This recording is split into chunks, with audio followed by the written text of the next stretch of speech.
When I came back home from the place of the old vending machines gathered by Google Map, it said another way to me, and obeying the direction led me to Yakushi-ike. I didn't know about the lake before. I saw a lot of old people walking when I was approaching the lake before the lake appeared, and actually I thought that there was a spot to be seen. That was the Yakushi-ike itself, which is a side spot surrounding a lake with flowers and trees. Unfortunately, this time doesn't seem to be the best season for flowers here, or I didn't go to the places in which flowers are in full bloom.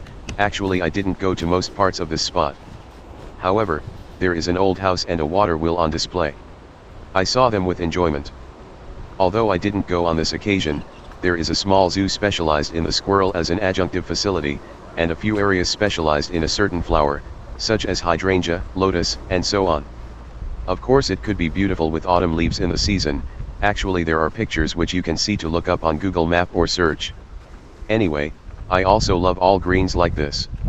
I know well about a mismatch of my narration with the scenery, but my clip has such character, that is, I want you to appreciate my talking more than pictures.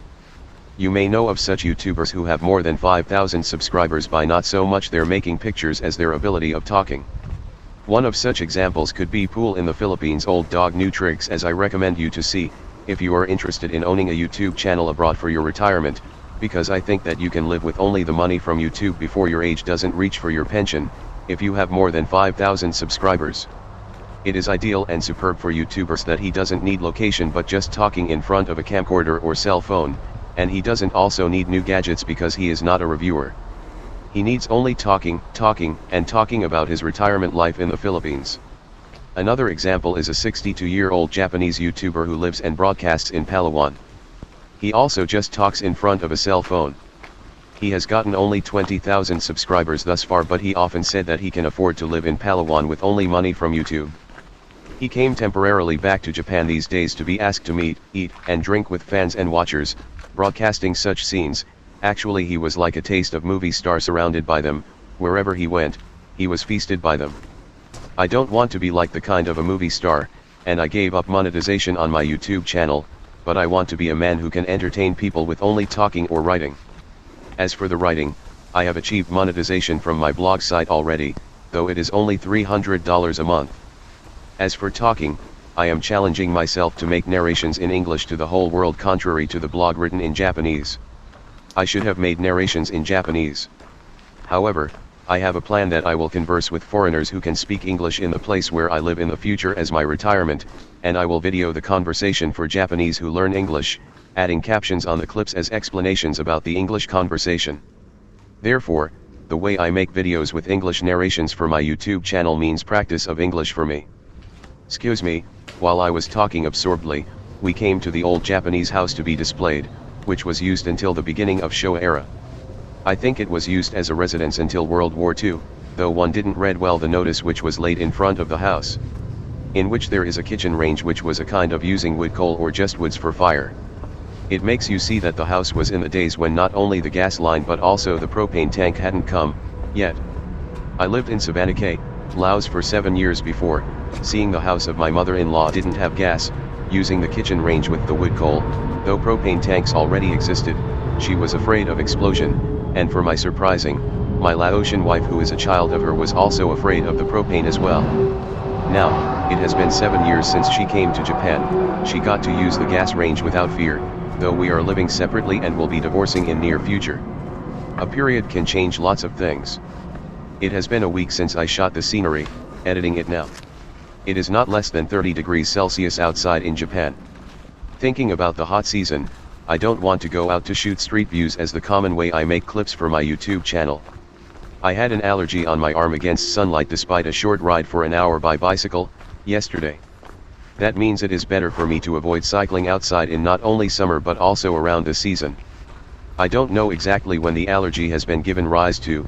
Actually I only got sunburn before. Now, I have come to get an allergy on my skin under sunlight for a while, which looks like a mosquito bite.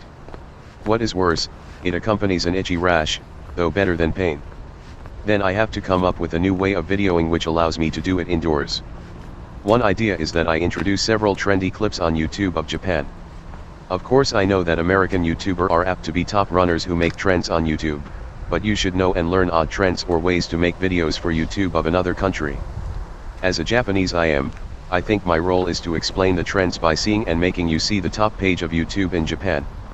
Surely I can't make you see all footage of the clips for copyrights, so I just make you see the thumbnails and explain by oral after I watched it for myself in advance. And in case you think it is a new idea to make clips, you will get the idea and make your own clip using the same concept for your YouTube channel. If I had had common sense, I would have made calm narration suitable to the scenery. As it is, I'm not. As I say repeatedly, this is my style. In this situation, I have a feeling of seeing the faces of the few watchers in my clips. That is a right for YouTuber who have few subscribers. Contrary to if you have a lot of subscribers, you might think that one subscriber is a tiny man like a crap who tends to subscribe and go away soon at fancy. I remember the first man to subscribe to my channel and I subscribed to his channel back.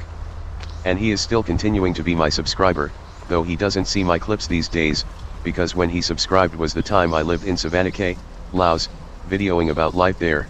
That was much different from the concept to make clips these days. Another subscriber is so old a guy that I had once thought he seemed to pass away when I saw he stopped uploading new clips to his YouTube channel for a while. But I saw that he is still living because I could see a blue colored dot which makes you know the man logging in YouTube. YouTube changes the blue dot into white circle after a man passes away. I will make videos about life abroad again for the persons who subscribed to my channel when I lived in Sagamihara, Laos, in the future, though it couldn't be in Laos but maybe the Philippines or Thailand or perhaps Malaysia. It is a deficit in my narration that the topic of YouTube is apt to be often referred to. I must mind it and avoid it.